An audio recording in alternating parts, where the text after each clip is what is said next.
All right, so everybody, welcome back to the Lethal Library. I'm Stephanie. I'm Dani.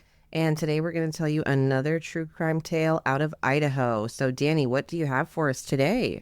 Today, we're diving into the chilling tale of Kay Vanderford, whose seemingly normal day at her Boise gift shop turned into a horrifying nightmare. From mysterious sightings of suspicious characters in bulky jackets to inmate informants chatting it up like they're on an episode of reality TV. Good. This case has all the elements of a true crime roller coaster.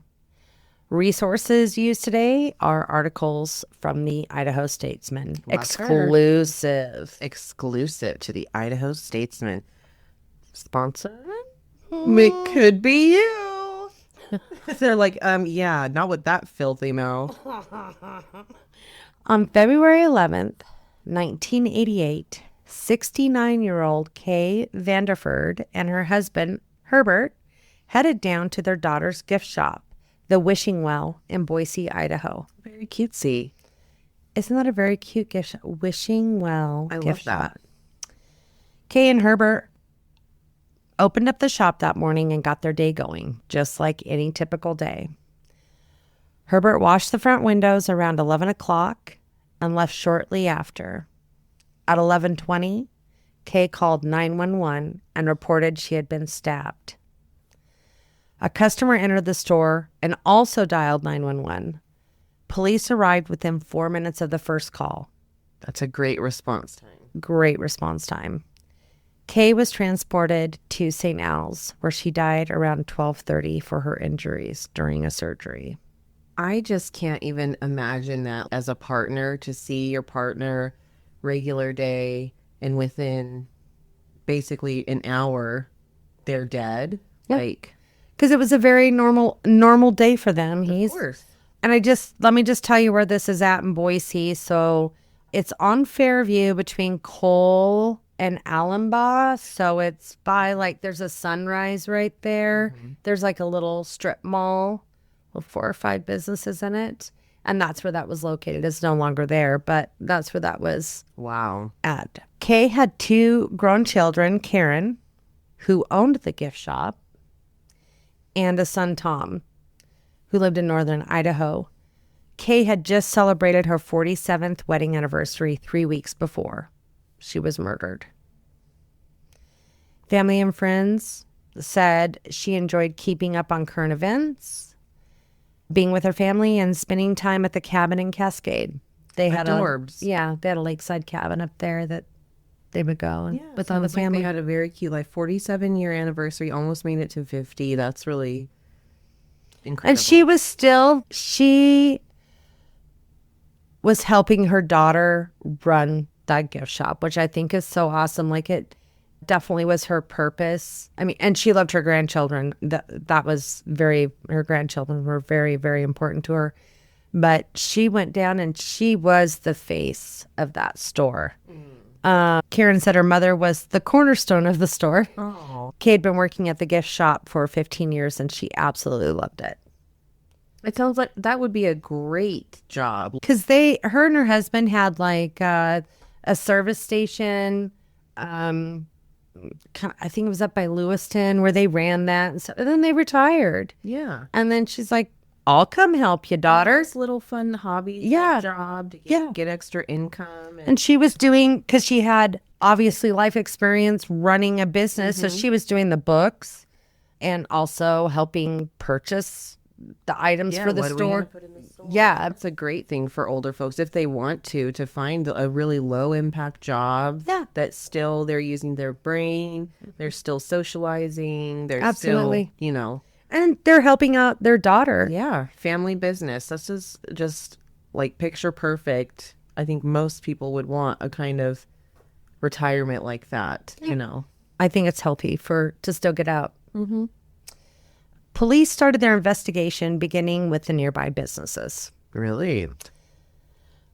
Well, this happened in the middle of the day. Yes. Literally in the middle of the day. In the morning. Yeah. Too. It was 11:20. In the middle of the day. What are we doing? And I'm not sure what time the store opened. I kind of feel like it was maybe 10-ish because they got there, opened everything up, and then, Herbert's out there just like, let me, clean these windows. I've worked retail before, a restaurant, like the front door is always filthy. You're hitting that every day. Yeah. Make it presentable. And he's like, I'm going to go run some errands. I'll be back. Whatever he's doing, Normal day. Normal day. An employee from the State Farm Insurance office located next door said she had heard a scream, but thought it was a playful yell. And employees from another neighboring business, Mancino's. Love Mancino. Love me some Mancino's. It's been a hot minute, but I love it. I know. It's one that I always forget about. Yeah. Where you at, Mancino's? We need you in some ads or something. Right? You know where they're at here, though, right? Yeah, they're just in the, what is that road? Midland? Yeah. They're in Midland, Lone Star, I think. Get you some Mancino's sponsor. The employees from Mancino said they didn't see or hear anything unusual. They're just working about their own day. Yeah. And you're not expecting that. No. And I've worked in those businesses where you're sharing a wall, a strip mall. Mm-hmm. You can hear other things. But if I'm busy talking on the phone or something and I hear a loud noise, I can't decipher, is that a cry for help or was somebody laughing? Because I would assume somebody would be laughing or hollering, not getting stabbed. Mm-hmm. On February 13th, just a few days later, police release a sketch of a suspect. He is described as a 48-year-old man, 6'4", and weighs about 220 pounds. The top of his head is bald with brown hair on the sides. He was last seen a blue sweatshirt with a white or gray shirt underneath and navy blue pants. Pretty good description. It's pretty descriptive. There's a lot of things in there. Let me show you their sketch. Okay, guys, I'm going to describe this sketch in my first impression. It reminds me of, what is the actor that does Fight Club? Not Brad Pitt. Edward Norton. Yeah, and it looks to me like Edward. Does that not? Yeah, Edward Norton. But bald. But balding. Yeah. Maybe look it up, guys, or maybe I'll put it on the Facebook. But yeah, imagine Edward Norton but bald is what it looks like. But on February 18th, the authorities say they're seeking a second man. Employees and the owners of nearby businesses in the Linda Vista Plaza saw a man with a large knife sticking out of his coat pocket not long after the stabbing. Oh.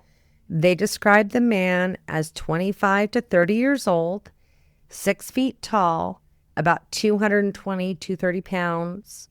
He had bushy strawberry blonde hair and was wearing an orange bulky coat with blue jeans. He had entered several shops in the plaza between 12 and 12:30 on February 11th, the day that he was stabbed. And this isn't far. It's like a half mile. So it makes you think if someone's staking out places, going in. Detective Sergeant Dave Smith said the clerks asked if they could help him, but all he said was, "I'm just waiting." The clerk said they all felt uneasy about him being there and that they had never seen him in the area before. Right, I'm just waiting? Yeah. Well, I guess if you're outside the store, maybe. I wonder if it was inside or outside. But no, he went inside the stores. They made him uncomfortable. Say that inside it, what do you mean waiting? Yeah. Also, could I show up at a store? We're going to go look at something, right, and be like, I'm just waiting for my friend. We're going to go look at some. I don't know. Okay. I mean, it's a stretch, but he was just bad vibes. Yeah, that was it. The vibe was off. The man was last seen running east on Fairview. Why are you running? Why are you running in the middle of the day in a large coat? I mean, it's February. He's not going for a jog. Right. What's going on here? In 1989, authorities say they are still actively pursuing leads. So that means they haven't gotten much. A year later. If you're asking for any leads. Yeah. Kay's daughter keeps her store open on the 1-year anniversary of her mother's death. Her daughter invites the public to come down to the store and share memories of Kay. It's good, but it's heartbreaking. Like, and I feel like, the family's had a year to process this and to deal with it, however you deal with it. But I also think it's how heartwarming, when you lose somebody close to you and people come and comfort you and tell you how awesome right. somebody, it's good. You feel and close I also feel like she was like, hey, yo, hello. there's still a murderer on the loose. Remember that one time when someone came into my fucking store and killed my mom? Yeah. You remember that? We're still here. Just so, yeah. So I kind of feel like it's a good tactic, because we've heard many cases where someone even doing a newspaper article or an opinion piece or some type of memorial, especially for an unsolved case, sometimes 10 years down the line, someone's like, oh my gosh, somebody told me about that. Yeah, this guy got drunk in a bar and told me all about this and that. So I do think it was good. I probably mentally, and also to help kind of boost it and keep it in the headlines. On April 18th, 1989, police finally charged someone with the murder of Kay. Goodness. Zane Jack Fields, age 30, is charged with first-degree murder. Fields is a current inmate at the Idaho Correctional Institution in Orofino. Welcome home. Let me tell you a little bit about this guy. Okay. Fields' criminal history started in 1976 when he was convicted of grand larceny. He was paroled a year later, but quickly returned to prison on a charge of possession of a controlled substance. He has also been convicted of burglary, forgery, and delivery of a controlled substance. So a dealer and a scammer. He has already spent nearly 10 years in prison for those convictions. Doing these things. Yeah. So he's 30. So he's been in the system a third of his life. Yeah. And then think of your adult life. You've got 12 adult years. So he's had like 2 years of his adult life. Because, I mean, if you're in prison, you're an adult, most likely. Yeah. No. Calm down.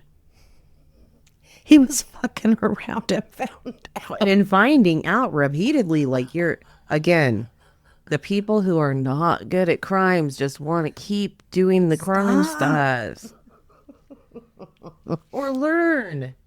Let's see some innovation. And I'm not talking about like for murdering, but like you want to do a little shoplifting or whatever. Let's be innovative about it. No. Let's not be dumb about it. My God.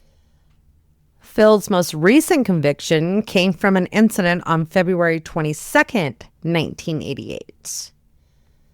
So I'm going to just do a little timeline for you. Yes. Kay was murdered on February 11th, 1988. 11 days later, yes. He is arrested for, what was it, larceny? Burglary? Oh, let me tell you. Oh, I'm ready. Fields entered the Shopco on Fairview in Boise around 1:30 in the afternoon. He was in the store for a while and drew the attention of some employees who thought he may be shoplifting. Oh, see, you're bad at it. Were you wearing the big coat, bro? That fucking puffy coat. When Fields left the store, a security guard and the store manager approached him. And they said, hey, have you taken anything from the store?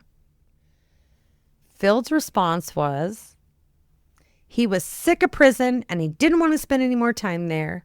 And then he drew a gun and pointed it at the two men. Escalation times 1,000. Okay. He didn't shoot it. Pointed it at the two men. He just turned and walked away. Brandishing, not good, bro. And you're a felon, most likely, right? Yeah. I mean, I'm thinking 10 years, probably controlled substances. And that I think it's an automatic, yeah. And it probably was pot. Back in 88. I just had to say that. Isn't that so ridiculous to think about? Just dumb. He was arrested about 20 minutes later. They found a cassette tape and a holster on Fields at the time of his arrest. So, everybody knows what a tape cassette, yeah. It's not a CD. It's the step before CDs. It's between an 8-track and a CD. Yes. I'm not an 8-track girl. I'm not either. I did not know those. I've never held one. Were you a tape girl? Did you have tapes? Oh, yes. Tapes. Okay. Lots of tapes. Lots of tapes. And then my sister got that subscription to like whatever music company sends out like subscriptions of CDs. And then I would just steal her CDs. It's beautiful. She was very cool. She had all the cool stuff. I love that for you. Fields was found guilty of aggravated assault and petty theft. Do you want to know what he stole? Was it the cassette? Yeah, but you want to know what band it was? Yes. Who? CCR. Oh my God, I feel so old right now. I might know the song. What's their popular song?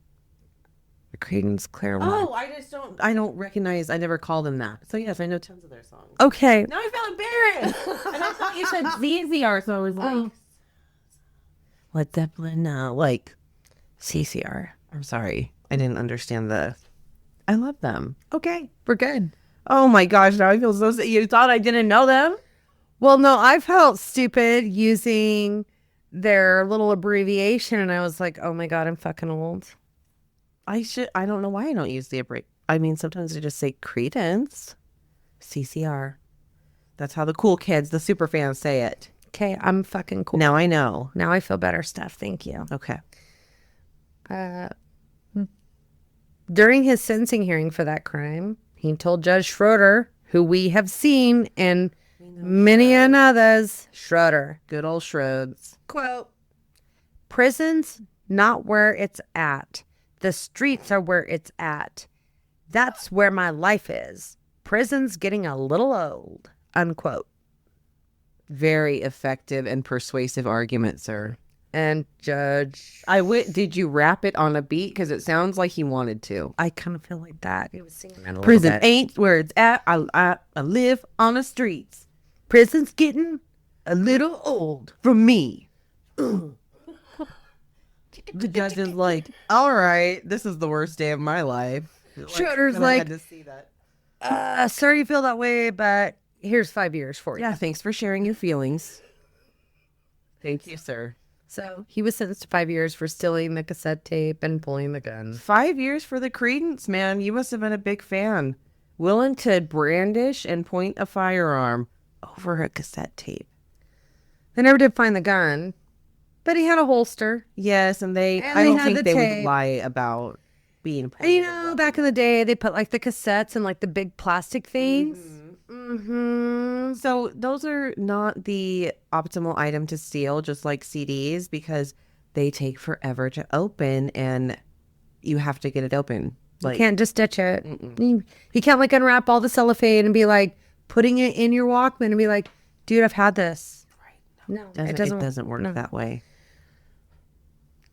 We're not criminals. Well, I am.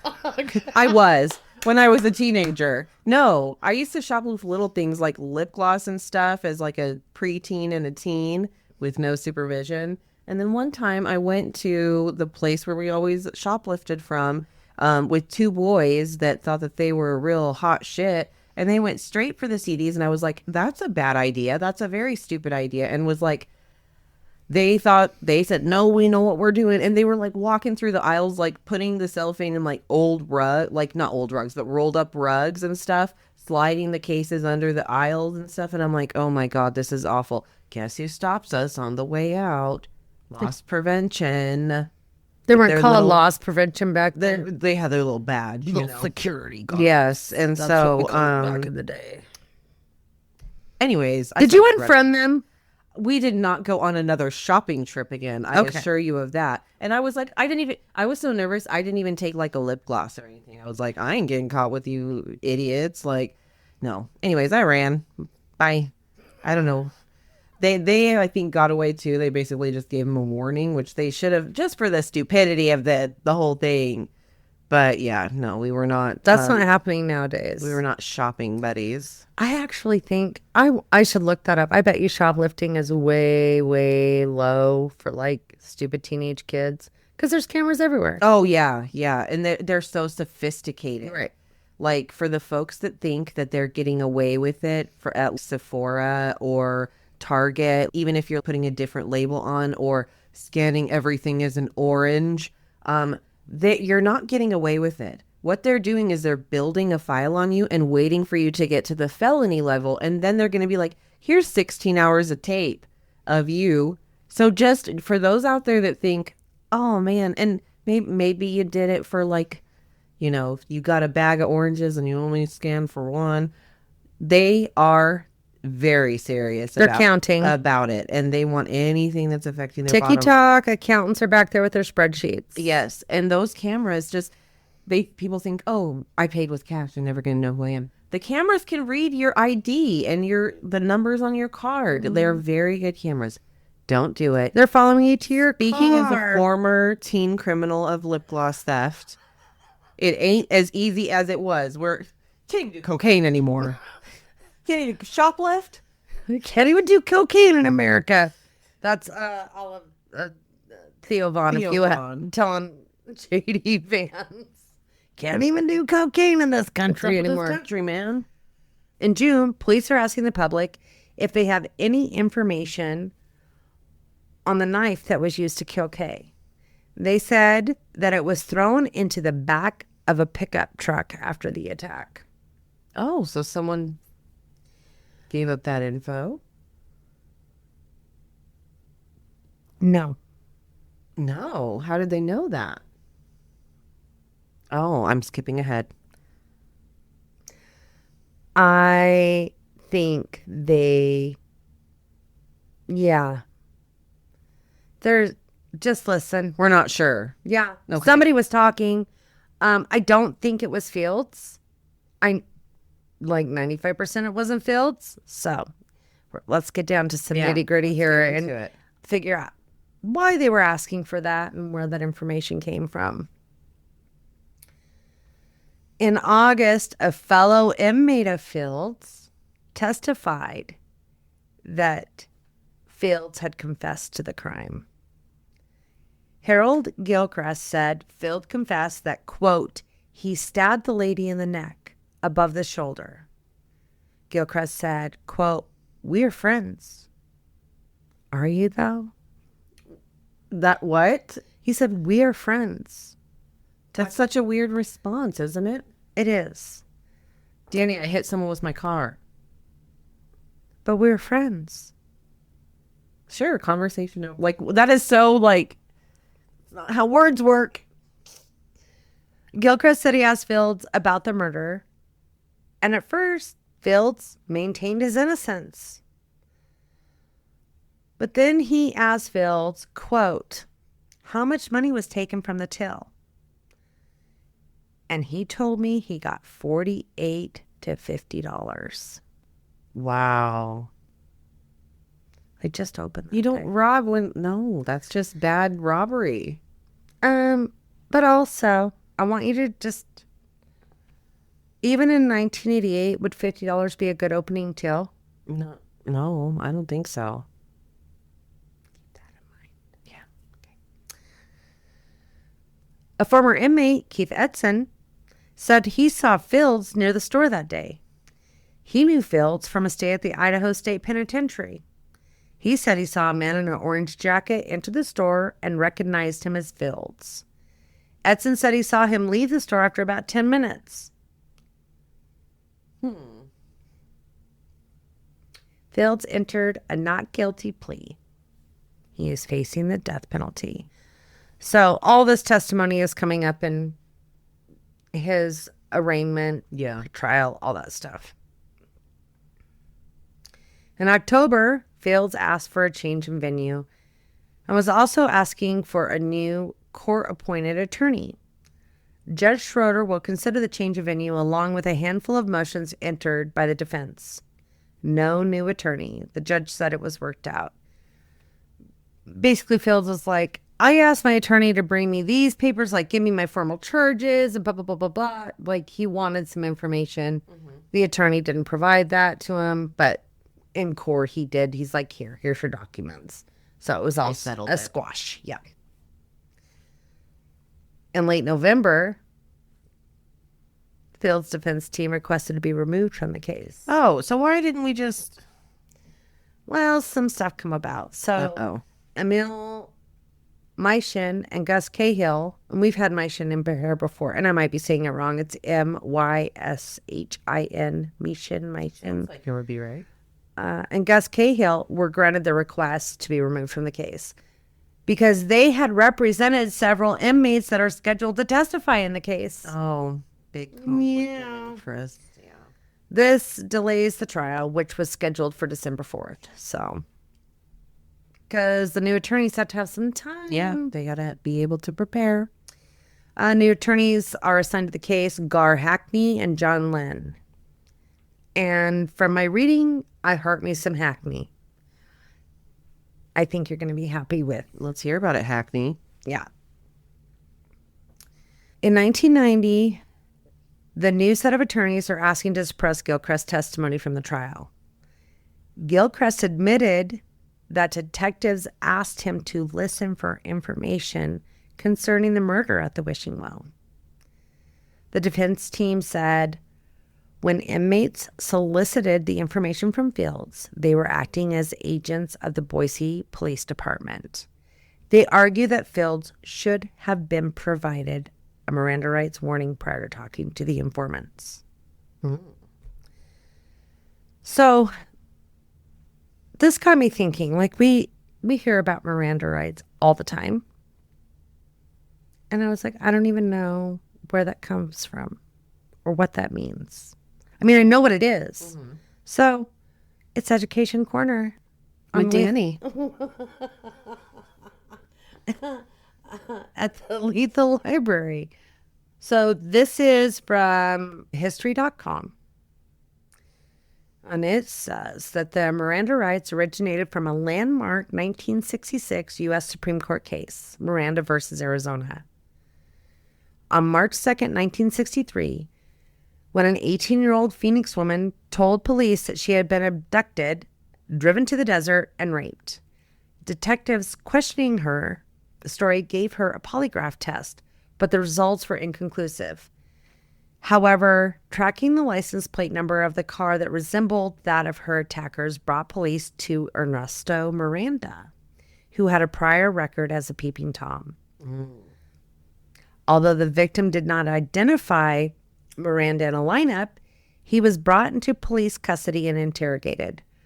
What happened next is disputed, but officers left the interrogation with a confession that Miranda later recanted, unaware that he didn't have to say anything at all. The confession was extremely brief and differed in certain respects from the victim's account of the crime.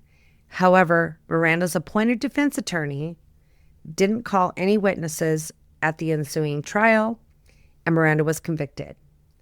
While Miranda was in Arizona State Prison, the American Civil Liberties Union took up his appeal, claiming the confession was false or coerced, and the Supreme Court overturned his conviction. Miranda was retired and convicted in October 1966, remaining in prison until 1972. Ernesto Miranda was later stabbed to death in the men's room of a bar after a poker game in January of 76. Shit. So I know that's a lot, but I was like, I'm going to go look that up because we hear that all the time. Miranda rights, they weren't read, they're Miranda rights. But it's after that case where he was coerced, but never given the advice that he had a right to an attorney. And I figured that it was, I think we all know that it's from a case, but especially with Miranda, I was like, maybe it's a girl. No idea. Yeah. So, anyways, Education Corner with Dani.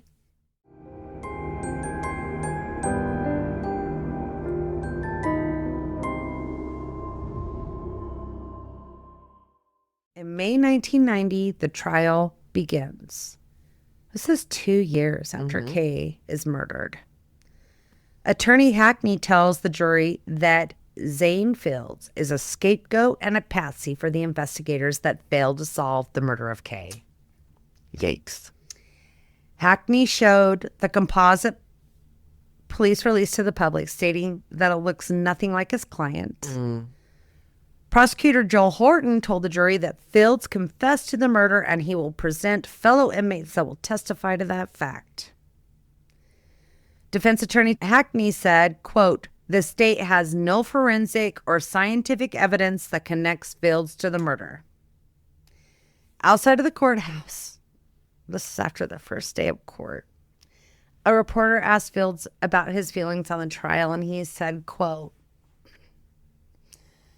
"Go eat shit and die, you bitch." Oh, Unquote. not quite as eloquent of a rap verse in that one, but Not the stain in the prison, the streets are my life. streets of my life. That's where it's at. Chicken, chicken, chicken. Honey, you've only been able to have 2 years on the streets regardless. The prison is your life so far. Presidential life. On the second day of the trial, a prosecution witness said she saw another man, not the defendant, enter the gift shop that day. Ooh. Betty Hornecker told the jurors she was a customer in the wishing well that day. She saw a man rapidly enter the store. Quote, "I kept an eye on him because I felt he was trying to avoid me." Unquote.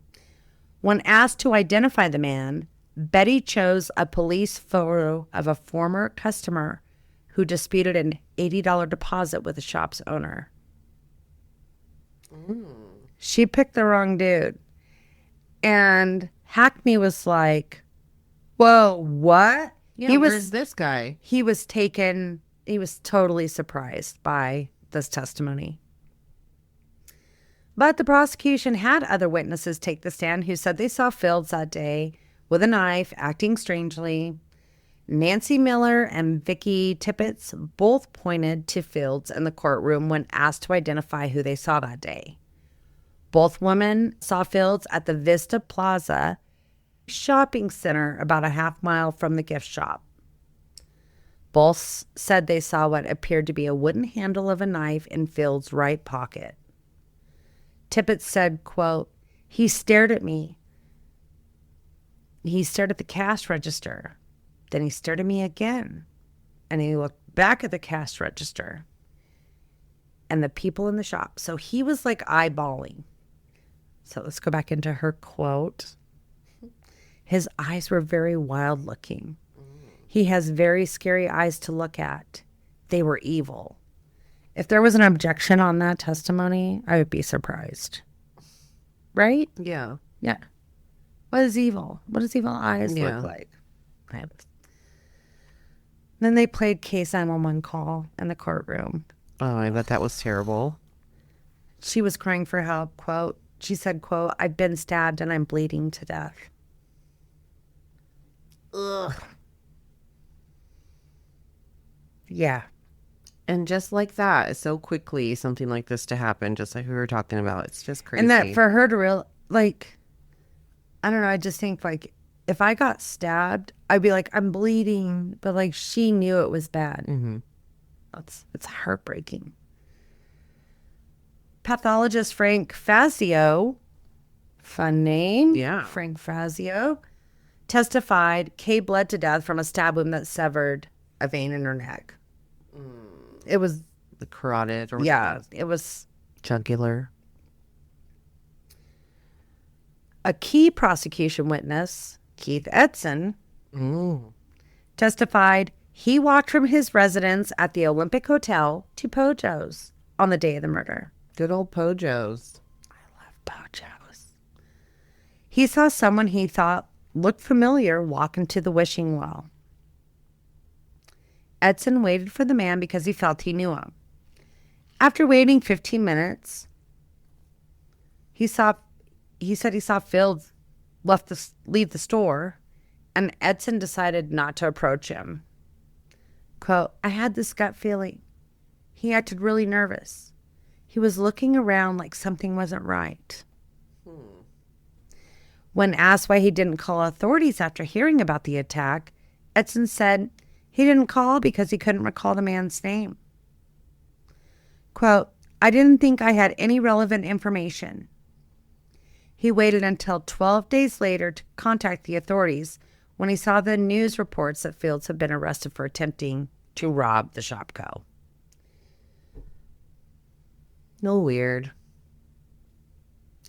If you saw the news, Even if you don't know their name, their description. At the place where somebody was murdered. Yeah. And you said he looked suspicious. Regardless whether you knew him or not. Mm-hmm. If you saw somebody enter the store, waited for them, they exited, and then later on the evening news, you saw somebody was stabbed in that store, you wouldn't call the cops? Yeah, you should call the cops. Yeah, here comes Hackney. He was like, Mr. Edson, shouldn't you remember Fields' name? You literally spoke every day to each other for 6 months in 1985. You had adjoining cells at the Idaho State Penitentiary. Edson was serving a 3-year sentence for stealing a car. Hackney also called out inconsistencies between Edson's testimony. Edson said he saw Fields wearing an orange, brown, and green camouflage jacket that day. Remember what the other witnesses said. Fields was wearing an orange coat. Just a plain, not a camouflage. Yeah. That's not hard. Anyway, you don't know him? You don't know him? Yeah. Sounds fishy. I'm not loving it. I'm not loving it either. Because he's like, hey, for 6 months, you guys talked to each other. Yeah. I think it would be pretty hard to forget someone's name, but just not calling in, even if in you general, don't know the name, right. You don't have to know the name. Right. You don't have to. No. Just tell them what you saw. Right. Regardless if you knew this guy from somebody familiar or not. Oh, no, I was watching that store and I saw somebody leave and enter that store and he looked a little off. That's all. Yeah. And you can say, they look familiar to me, but I can't place from where. Mm-hmm. Like, and Hackney's like, oh, I think you can, sir. Yeah, I think you know. A fingerprint examiner testified that she lifted 19 different fingerprints from the counter of the gift shop. None of them match Fields. Bummer. Another inmate, Joe Heiston, testified that Fields shouted through the jail's ventilation system that he had robbed and stabbed Kay. Hackney said that would be highly improbable due to the kind of consequences that it would bring to Fields. Fields would have had to have shouted loud enough for Heiston to hear it about 40 feet away. We're not whispering in vents. This seems a little outlandish. And then Heiston said there was about 30 other inmates in the block at the time. So he would have had to have shouted loud enough for it to come through the ventilation system 40 feet away, but nobody else heard it. Yeah. Do you see? A little iffy, yeah. Inmate Jeffrey Atchison testified Fields admitted stabbing Kay in March of 1988 while they shared a bunk bed in the Ada County Jail. He said Fields became agitated when he watched a televised description of the murders from Crime Stoppers. Quote, Fields said, "They're trying to pin that one on me, but I took care of that." Fields told him he disposed of the evidence so the police could not link him to the crime. I think he's talking about the knife. Mm-hmm. I think this is where they got the knife in the back of the truck. Okay. Information. Hackney asked Atchison why he waited 2 years to tell authorities about the confession and questioned his motive in testifying. Atchison denied any compensation for his testimony. Hackney also attacked his credibility, calling him, quote, a thief, forger, and drug dealer, a 3-time loser. 3-time loser. Man, he's reading him in this courtroom. Hackney said Edison. How do you say that in testimony? Mr. Edison, is it true that you are in fact a 3-time loser? Because they always ask questions that way. I'd be right? like, provide Isn't me. it true that you are? I'd be like, could you provide me a definition of a loser? That's what I would be as a witness. So what if someone did that 3 times? So is that in fact you, sir? Because we can see, let the record reflect. Oh my God. Hackney also said that Edson was expected to benefit by testifying against Fields. Edson had wrote a letter to Judge Schroeder asking for special treatment. Oh, I need a little special treatment. Yeah, he's getting. Can I get some extra ramens and stuff? We have one more inmate. These inmates are really I think they just want to go do an activity for the day. They need more Field trip. activities. They're like, yes, have a little ride, some fresh air. One more inmate, Scott Bianchi, testified Fields admitted to him he killed Kay. Quote, Fields told me that he killed that lady and he didn't mean to kill her and he felt real bad for her. Hackney laid into him. He accused Bianchi of flip-flopping on his story. A letter written to the prosecution in January by Bianchi stated he would, quote, blow their case if he had to testify. Oh my God. Hackney said he is only testifying with the expectation of receiving leniency from the parole board. Bianchi said he was not offered anything in exchange for his testimony. He only wanted to do the right thing. The right thing. Mm-hmm. So let's do a little count. Are you ready? Yeah, how many? 3 people testified Fields was the man who entered the store at the Linda Vista Plaza. Those are like employees, business owners. High Stand Bianchi said Fields confessed to them, and Edson said he saw Fields go into the shop. Okay. The defense called only 2 witnesses to the stand. They only testified to the discrepancy in Edson's testimony. That's a big word for me. In opening statements, an alibi witness was promised for Fields. So Hackney was like, hey, we have an alibi. But that didn't happen. Hackney said Fields' roommate was going to testify that he was home that day watching the 12 o'clock news on KTVB. Good old KTVB, love her. KTVB sent over the footage of the newscast several months before the trial, but sent the wrong date of the newscast, meaning nobody looked at it. They just thought they had the right one. Okay. Because, there's going to be testimony. We've seen this where, the Scott Peterson case where he's like, they're like, tell me, he's like, we're watching, like, What Good was Morning on? America. And he's like, Rod Stewart was making lemon poppy seeds, something, or I can't remember. I hope that's right. Anyways, and that was proven to be true. But, that's what they're trying to do here. Yeah. But when they went to go actually look at the newscast, it was the wrong date. So they're like, yo, send us the right dates. Please. Thank you, KTVB. I'm a little disappointed. When the prosecution asked for the correct footage from KTVB, it was been destroyed.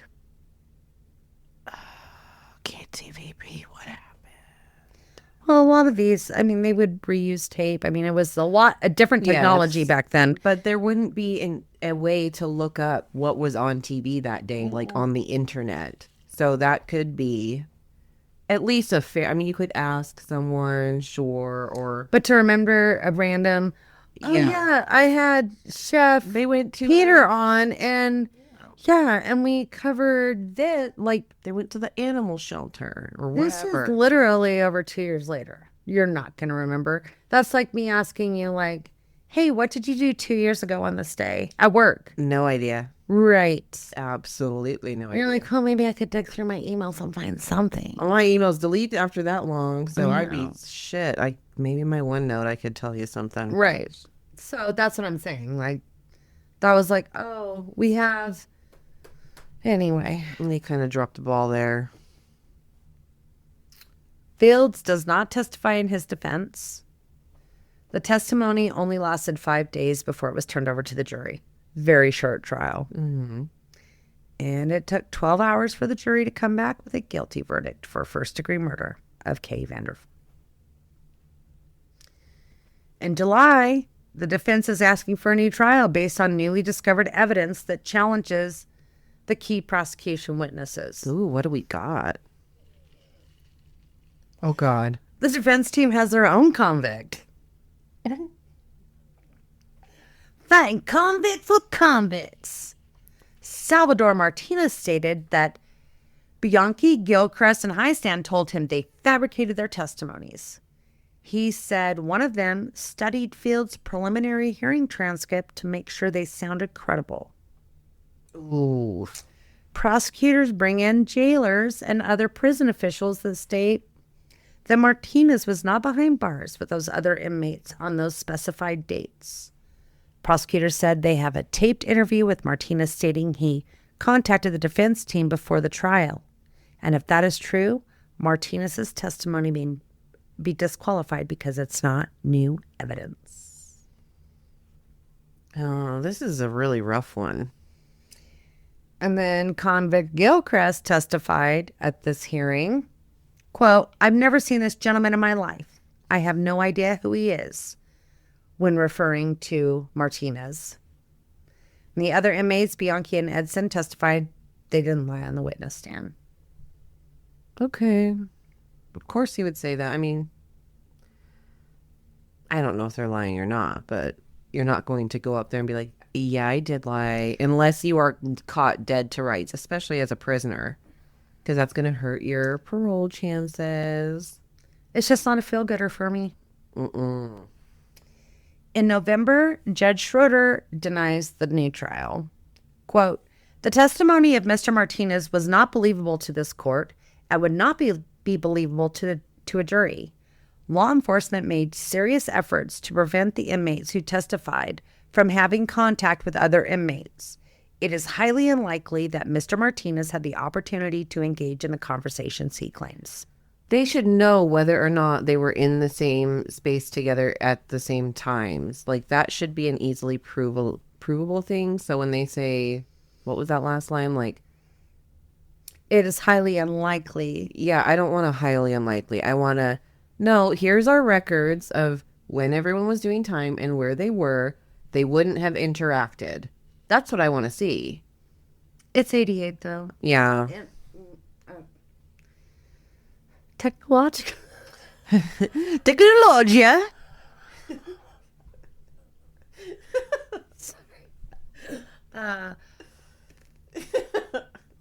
Sorry, let me have a sip. On March 8th, 1991, despite Fields' claims of innocence, Judge Schroeder sentenced him to death for the murder of Kay. So, and I can't remember the case it was. It was like, we're not going to give him the death penalty because it's not for sure. Like the judge felt. Right, and I Who feel was like that? Oh, I wish I should look that up. But it was like, not a for sure, so we're not going to do the death penalty. Yeah, there was some doubt, or there was, the evidence was just lacking, whatever. And I think they should do that. I think if we're going to go death penalty, it needs to be absolutely certain. Like, there was no, this is what convicted him, was other convicted felons saying that he said something. I don't like it. Yeah. An eyewitness, listen, eyewitness can be good, but it is one of the most highly unreliable, especially for like a circumstance where you're just going about your day and something crazy happens. It's not always the best. I'm not saying that people don't, haven't had good testimony, but they've done studies on it. Like, it truly can be unreliable. So the different stories of what they look like, the sketch that doesn't look like the guy. I can't believe no one in the store would be able to like participate and give a good idea of for the sketch and the description. Like, if they were in the store and they saw something, because it sounded like that one lady. That lady did see somebody and she picked somebody else out of the lineup. I just, look, I feel very, very horrible for what happened to Kay. And I think somebody should be convicted for murdering her. I just don't. I would want to see more evidence. Yeah. I would want. And let me something just else. give you another little fun fact. It's not a fun fact. Another woman was murdered in October of 87. Just, what is that, 6 months? Before. At her Hallmark store. And the very close to location.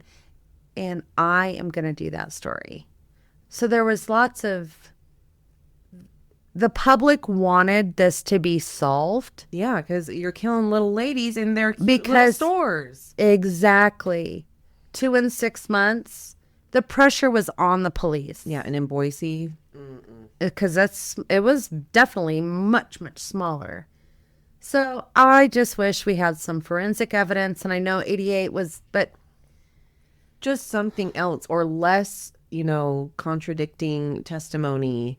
Like, not shouting through the vents test. I would never, as an attorney, I would never even put, a prosecuting attorney putting, he yelled at me through a 40-foot vent that he killed her. And he felt really bad. Like, Very good questions. Anyways, I just, it doesn't feel like good solid to me. But he was convicted. So I just wanted more. And I'm not saying it's not him by any means. I mean, I don't know. it's one that feels different. And This is the one that feels, honestly, because I told Steph this before we started recording. I'm like, I don't know. I mean, some of them are like this. And it doesn't feel great.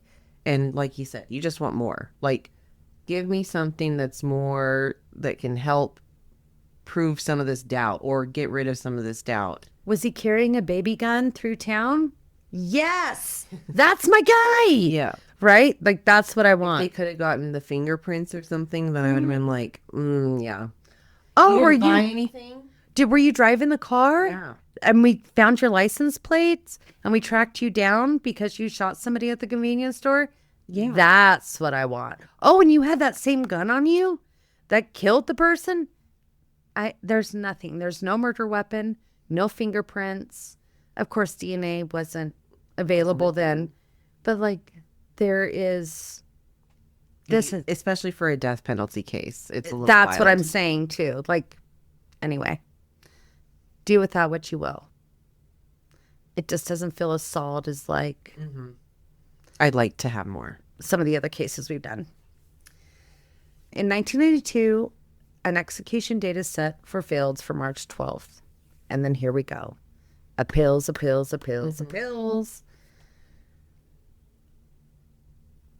And this is so many years later. Still on death row. On March 27th, 2017, Fields was found unresponsive in his maximum security cell at the Idaho State Prison. He was declared dead about an hour later. Authorities said he died of natural causes at age 58. Wow. So he was still on death row and appealing his sentences. And can I just tell you, I'm very surprised that he's still appealing his sentences. Yeah, that... Because he should... I would think they'd be exhausted. I think what I was anticipating from our previous cases is that it would have presented that a judge cannot hand down the death penalty. It has to be done by a jury. And therefore, they either had to retry him or work out some deal where he got life. And that was not done. That is so interesting because it was the usable tactic because Idaho was just doing whatever the fuck it wanted to do. He was, when Fields got convicted, he was like the 21st or 22nd person on death row in Idaho. Because, they were just rampant. They were just handing it out. left and right. Washington's like, hey, get this guy for me. Utah's like, get this guy for me. So, it was just, death penalty was just being handed out willy-nilly. And then we saw this shrink down to a very short list of people because of the United States Supreme Court decision that states that juries have to hand down the death sentence. And so we saw a lot of those overturned into life sentences versus going back to trial because it was so long ago, et cetera, et cetera. We've talked about that. But that did not happen for Fields. He was still on death row. And the judge did give the death penalty, not the jury? Right? Was he and he was waiting for appeals? Yeah, he was still on appeals. That's wild. I know things grind to this. And I didn't go there. First of all, I'm going to tell you that it was a sensational case at the beginning, right? But then they become forgotten. And then they become forgotten and they're not reported on. So I could have went and dug into the court system, but I don't know. It is what it is. I mean, sometimes it ended that way. He died in jail, and he was only 58. That's pretty young. So, and there you have it. Justice served. Well, appeals exhausted. I mean, he was still appealing, but and ultimately, nature stepping in to close a chapter. Yeah, on Fields. But the question is, was Fields truly the monster behind that crime? Right. Or was he a convenient scapegoat for a police department under pressure? Because we have seen that happen, or when they super focus on someone where they just have a hunch, and even when evidence is leading them elsewhere, those cases suck. But either way, Fields' bizarre behaviors, the questionable testimonies, and inmate drama ensured this case was anything but ordinary. I did not like that there was more inmates. Yeah, that's testimony. That's the bulk of the case. There was just a couple of shopkeepers that saw a man a half mile down. That I just don't think it would fly today. I don't think it would fly today. And so I kind of have that skeptical, because it's always kind of a 50-50 with inmate testimony. Because there's everything to gain and nothing to lose. Nothing to lose. Unless they can prove somehow that you're lying. And especially for these guys that are spending, it's a 3-year sentence, a 4-year sentence, really nothing for them to lose. Now, if you are a lifer and you go snitch, big impact. During your incarceration, you're going to have people call you a snitch and you're going to have to be in lock. But these guys that are doing 2 or 3 years, I'm on my last 6 months. Yeah, sure. I might get out right now because of doing this. Yeah. Not right now, but yeah. Or maybe my probation won't be so bad because I was a good dude. Exactly. I know. There's lots of incentive and very little risk. Anyways, stay safe and keep questioning everything. For real. All right, guys. Been a good episode. We are going to have some fun stuff on TikTok and Facebook, maybe a little mini giveaway. So keep your eyes peeled there. Once again, appreciate you for listening and emailing and commenting, and we have so much fun. So thank you again, and we will see you in 2 weeks. 10-4, Rubber Ducky. Fuck yeah.